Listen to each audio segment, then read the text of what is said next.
And we're back with Greenberg News and your host, Brian Greenberg, on WNJC 1360 AM. Wrapping up our 19th year of broadcasting, and we got all kinds here. Our next guest will show you how to make your next fortune.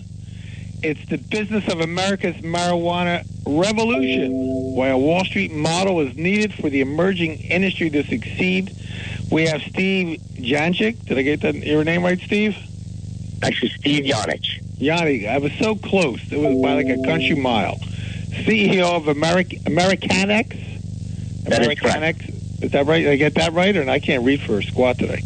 Anyway, yes, the first fully electronic marketplace exchange for the cannabis industry. Steve, welcome to Greenberg News. Brian, thank you for having me here today. Very excited to be here. So you're like are you like the Bernie Madoff of the marijuana industry? Is that where you're coming from? Well, I don't know about Bernie Madoff, but we want to be the E-Trade of the industry. Absolutely, the E-Trade. I know. I'm just teasing you. So tell us what's going on. I mean, all I hear is that people are. It's like there's gold in them there hills, and there's pot there as well, and that's where everyone's rolling off to Colorado, making fortunes. Well, if you look at Colorado, it's growing so rapidly, and a lot of it due to the cannabis industry. But if you look at how quickly the industry is growing as a whole, you see that we have now over 25 states that are medicinal, multiple states which are recreational, and it's growing very fast across the country. The biggest issue in the marketplace is being able to capture all of that under one umbrella and giving the regulatory agencies the ability to track, audit, account, and have the transparency in a marketplace that currently has none. Well, let me ask you, is it because the demand is there, and why do we need an exchange? Can't we just do it the old-fashioned way? For your pound of pot, I'll give you a pound of butter or something. We wish it was that easy, but what we do find, and you find it in many of the states, is to the consumer it's very expensive. So what happens is you still have this big open black market. And what we do know from the regulatory agencies we speak to is they're really trying to restrict and contract that marketplace, because that's the marketplace that reaches out to the child, that reaches out to the younger population, where dispensaries are highly regulated and they don't. So it really makes a huge benefit to society to have the ability to have transparency in this marketplace. So what's going on today? One thing I'm curious, as an aside, there's still an illegal drug trade or marijuana trade in Colorado, correct? Is that really going away, or are they going legit now, or what's happening to them?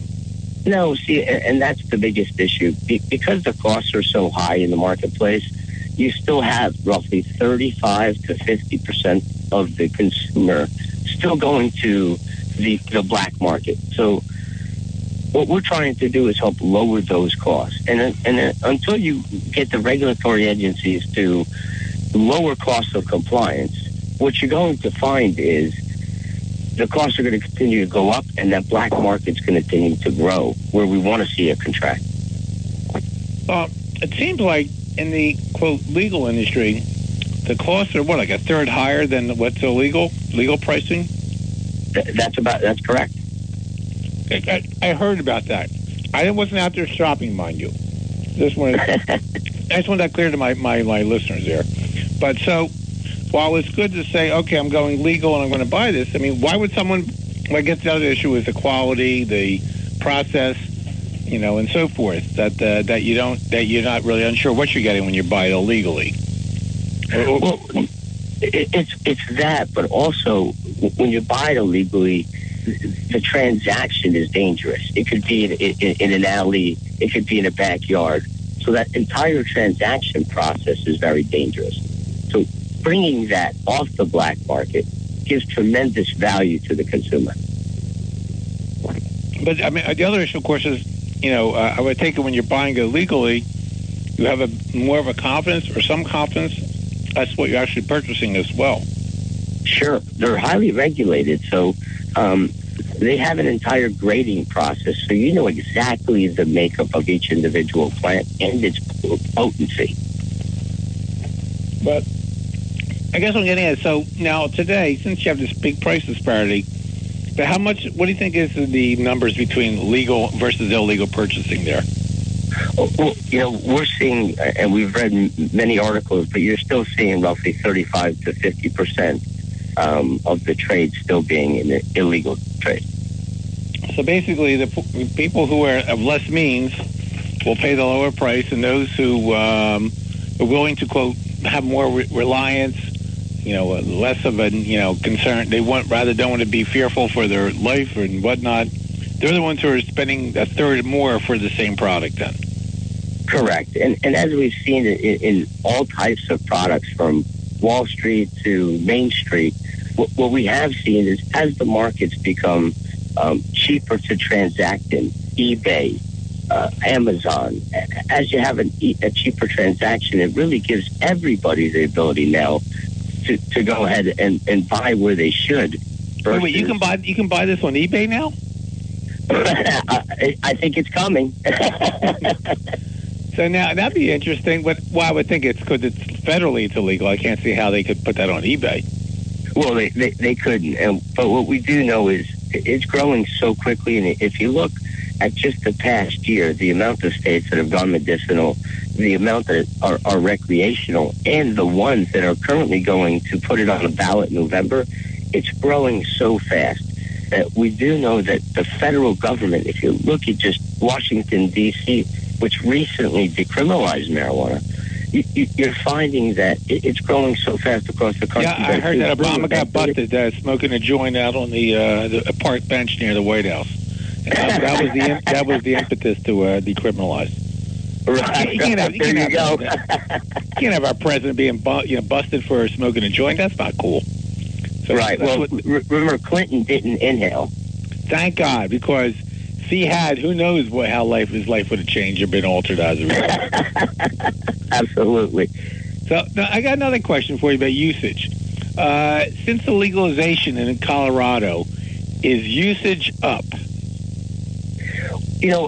Statistically, what we've seen in Colorado is crime is way down. And the numbers statistically, the numbers are staggering in Colorado since they've approved it as a recreational drug. And if you look at it, the numbers are so staggering that they're in the 10 to 15 to 20% in certain areas. So what they are finding is they're spending less of the taxpayers' resources to chase this minor crime, where they're able now to focus on major crimes, bringing down the entire crime ratio in the state. Let me ask you. Let's say someone got busted for pot. I guess they probably weren't going to jail anyway, but or are they starting to open up the jails for people who had marijuana-related sentences? Well, that's interesting. What you are finding is that there's a new legal process that they're going through, and I believe that they're finding a lot of these minor offenses are being overturned. So people were being, but I can't imagine they're locking up people for a small quantity, were they? Well, in some states they do. If you look at New York, for an example, they recently decriminalized it.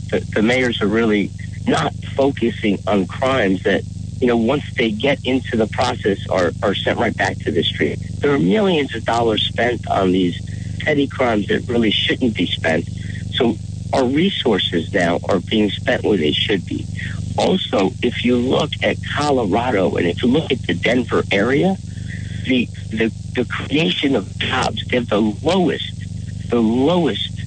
unemployment in the state. If you look just at the skyline, it's amazing. It almost looks like a small Dubai from all of the cranes you're seeing across the entire city. So it's bringing... And it's all related to marijuana? A very large portion of the revenue in the state now is from marijuana. Well, remember, clearly it's an increase. And now, what are they projecting the revenue to be, by the way? They're saying that the revenue over the next year is going to be in the billions. The billions? The billions. Sales tax revenue we're talking about. If you look at the sales tax revenue across the country, you should see in the hundreds of millions. Wow, but that's the ultimate reason why we're going to see legalized. They don't care what your moral, ethical dilemma is and usage and all that. Every state is broke. Federal government is broke. And if they can start getting all this money, for personal use, they're there. So, right. What do you anticipate? Well, I mean, that's what happened with Prohibition.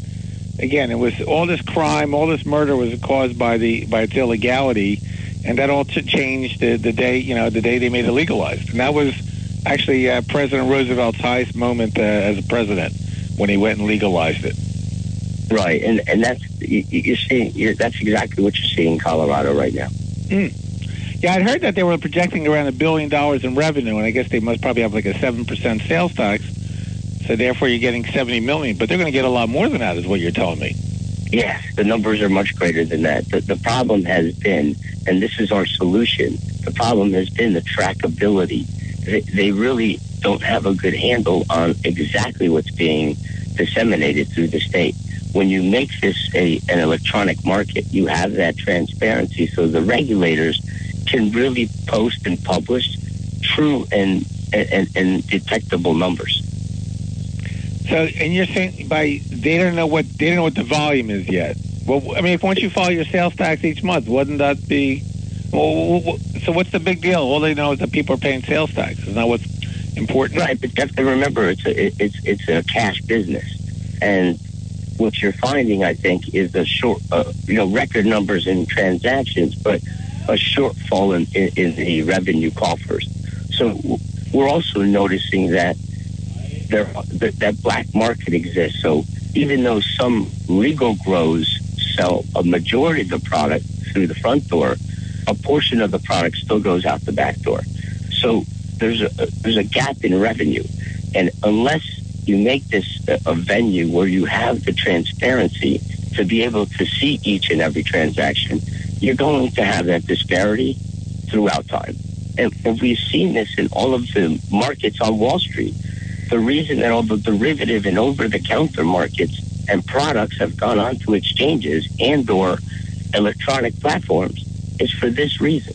That trackability and transparency that they need to make the market work consistently. So you're saying it helps regulate the price, not regulate the price rather, but you have better price stability when it's easier to buy and sell. I'm just saying that right now it's too off the table, too off the radar to do. Correct. The prices that they see are only the prices that are in the local community. They don't know what's going on across the state or even 10 miles away. This gives them the ability to see price transactions across the entire state and eventually across the entire country. So they'll know whether they're too expensive or whether they're too cheap. They'll also know what product to grow and sell for a greater profit versus focusing on a product that's not selling and not bringing in revenue. So, right, I guess I'm right. So somebody's selling, well, it's like inventory. You don't know what's moving, I gather, is what you're saying. Correct. So, they have no idea right now. Oh, so this is like pre-computer age. Correct. It's almost back to the age of pen and paper, and what we're doing is we're bringing in the computer model. So now, that's why we say revolutionizing the industry. So this is your exchange that you're developing, or what's the status of everything? So we've built the product. We started membership in July, and the transactions start October 1. Oh, wow. This is very cool.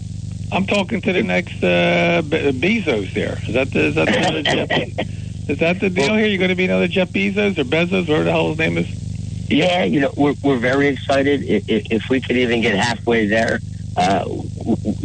we've exceeded our biggest expectations. Now, what's been the response, and how are you reaching out to people in the industry? We're doing a lot of TV, radio, but what we're finding is that they're finding us, which is really exciting because there's this big gap in technology. What we are finding is we're now becoming so important to the industry that ultimately they're coming to us. And just over the past 45 days, the amount of clients that have come to us, I can tell you, if this was a year from now, I would be excited. For us to be where we are in only 45 to 60 days what we've noticed is there's such a need for the product. It's truly amazing. So now explain to me now who would use this and who is a primary customer to be on this. I mean, you're in Colorado. I mean, I'm New Jersey. How would that benefit me in New Jersey utilizing your exchange? Well, in states that it's medicinally legal, the idea is, again, to bring down costs and make this more effective for everybody. Now, in states that are recreationally legal, it gives everybody the ability to transact. And the client is vast. Most people just look at the client as a dispensary or a medical facility. But it's actually, the customer becomes, in this marketplace, becomes a food manufacturer, a bottling company. There are big bottling companies and manufacturers in the space that currently have a very hard time finding product and finding it consistently. This gives the grower the ability to reach many more clients. The visibility now becomes across the state. Sure, you bring it to there. So rather than him going to the local market to bring his wares, all of a sudden now he has a means to put it out there and be bought by somebody in Washington State or wherever. Right. Eventually, it'll be state to state. Currently, they have to transact in each state. But now, instead of seeing 4 or 5 local grows, he can now see the grows across the state.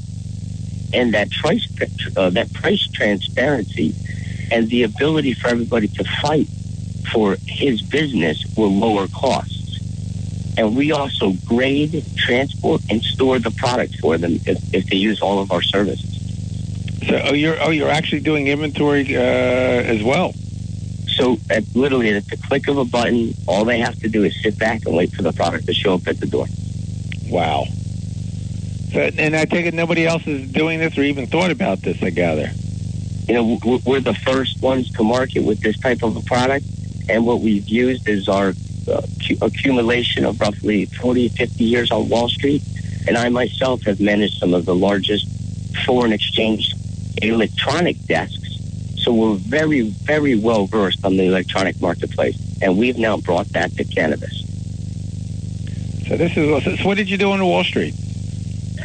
I ran several foreign exchange trading desks from the likes of Morgan Stanley to GFI. Wow.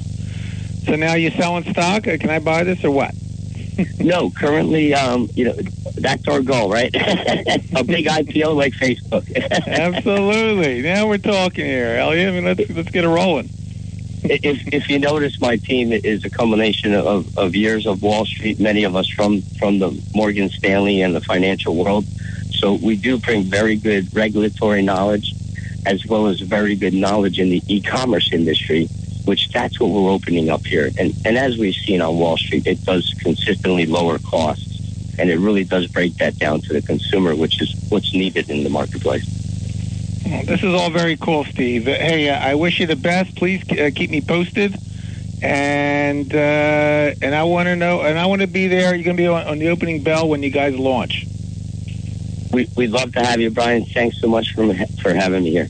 All right. Thank you, Steve. Wish you all the best and good luck in your endeavors. And just remember one thing, if I can impart my pearl wisdom to you. Buy low, sell high. I love that. A true winning phrase. Yeah, absolutely. All right, Steve. Hey, take care. Wish you all the best. Thank you. Enjoy. Lastly, how can our listeners track you and see what's happening with your endeavors? Absolutely. You can look us up on our website, which is Amercanex, AMERCANEX.com. And you'll find us on the internet as well. We're doing TV and radio all over the country. Wonderful. Sounds great. Steve, wish you all the best. Steve Yannick, rock and rollin', baby. Thank you. All right, take care. And, have a wonderful day. Thanks for joining us on Greenberg News. That wraps up the segment, and we'll be right back after these.